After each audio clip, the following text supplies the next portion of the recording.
I want to share this with you, Doug. We're seeing right now, every day, I go to sleep, you go to sleep, or those of you can sleep, I wake up, toss, turn, cough, whatever. The point is that these guys don't quit. Because I think some of us think that the devil's on a, 9-to-5 work schedule. I mean, he's had thousands of years to know how to attack mankind, and our only defense, look, I'm not a pacifist. I pray I don't have to, but I'm ready to rock and roll. I mean, obviously, I've had great detail given to me on, whether they're going to blow me up with a Hellfire missile and blah, blah, blah, blah, blah. But I'm alive because of the intercessors out there. Doug, you're alive. My brother, you are alive because of the prayer that went up for you years ago when you had that little incident with your car.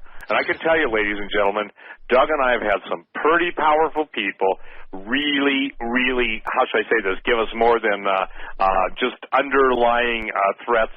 We've had operations against us. And, Doug, you remember when you went to New York for me to track down all of the quote-unquote militant Islamic death threats against me? Steve, I do, and I'm not afraid to tell you this. I was scared witless. Okay, let me tell you something. You had some nasty people after you, and real nasty, ladies and gentlemen. And the thing is that I think, what I'm trying to tell everyone tonight is this, okay? I am asking the Lord. I said tonight, Jesus, I don't want to talk. Can I tell you guys something? I feel like I've talked and talked and talked, but I said, Lord, I'll do whatever you want. I'm not grandstanding. I'm not being melodramatic. I'm absolutely just saying, God, for one person out there, for 10, for 15 that get it, and will do something. Can I ask you something, Joe? How many people do you know out there that, quote, claim to be Christian? I'm not putting you on the spot, and I'll even answer it, very few in my world. And I'm in that world, but very few people do I ever hear standing up for Jesus. They're afraid of their reputation. They're afraid of their social ostracism. They're afraid of getting killed.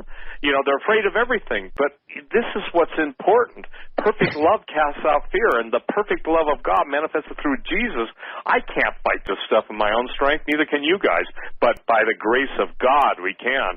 And when you quoted Ephesians 6, Joe, it's a great thing that the Lord, it says the angel of the Lord encamps around those who love him, love God. I'll tell you what, I never get to see my guardian angels, but Doug, I spoke at a conference where guess who the number one death threat was against me? This was against me in Keystone, Colorado. And one of my bodyguards who was hired for me by the person that put on the conference basically came up to me trembling, and he said, I wasn't a Christian, but I am now. I saw two angels with flaming swords drawn. Now, this is a bodyguard. This isn't somebody that basically reads angel books before they go to bed at night. So the thing is, when we were at this meeting in Florida, the wind blew a closed door open, whoosh, and the presence of God came in. Pastor David Langford was there, and he and his wife Kim were praying and interceding, and Augusto Perez, and they went into a place in prayer, and the Spirit of God fell, and the angels, interestingly enough, people give the women of God a hard time. Well, the women of God that were there were getting amazing revelations of what was going on in the spirit world as we were trying to bring a consistent thing. So what did I bring out of that? And there are other people that can address it too. I brought out of there that the fury. People say, you sound like such an angry man. Where's the love of God? The love of God has propelled me, but the Bible says that God is angry with sin every day. He's furious. And see, we have so neutered the living God, and when God arises, his enemies will be scattered. And these are the days of Noah. These are absolutely the days. And listen, peace and safety. Marie just sent me an email, and she said, Steve, when they're saying peace and safety, sudden destruction will come upon them, and they shall by no means escape. Well, that's what everyone's saying right now here and in Europe, peace and safety. They promise you, listen, they promise you nirvana and perpetual life. What you get is basically eternal damnation.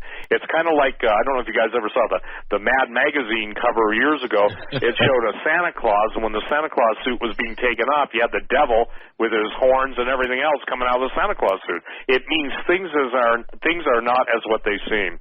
And the entire destruction of the United States looms.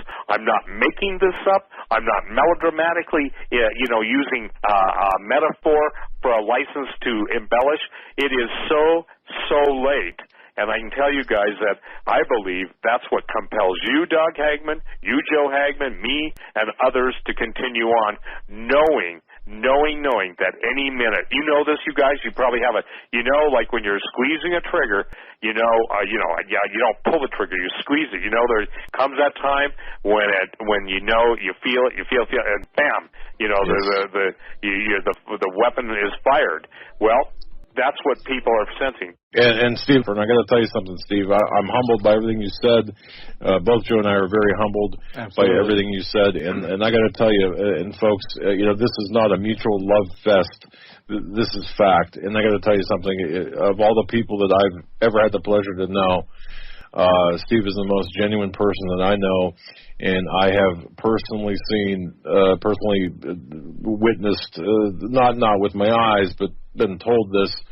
Steve has given away more than people know to people in need, and has done some tremendous things. So, Steve himself he lives the word.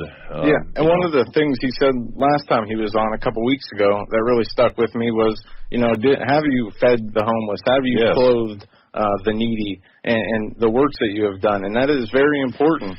Because it says in the Bible that there will be many people at the end of days saying, Christ, I knew you, I spread your word, but, they will not be, Christ will say, I do not know you, depart from me, because they truly, in their hearts, have not made their mind, lukewarm Christians, whatever you want to call them, but you need to be in this all the way or not at all.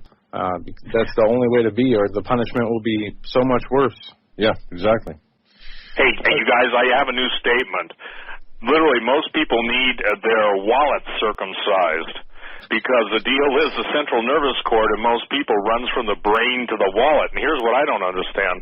You get the hucksters on TV, the guys that have 5 jets, 6 houses, whatever, and yet people will run to throw money at them because they believe a lie that if you give to the rich man, God blesses the rich man. If you give to a rich man, the blessing of the rich man will come on you. No, let me translate that in real biblical terms. The guy is stealing you blind, and you didn't take the time to seek God where you should put your money.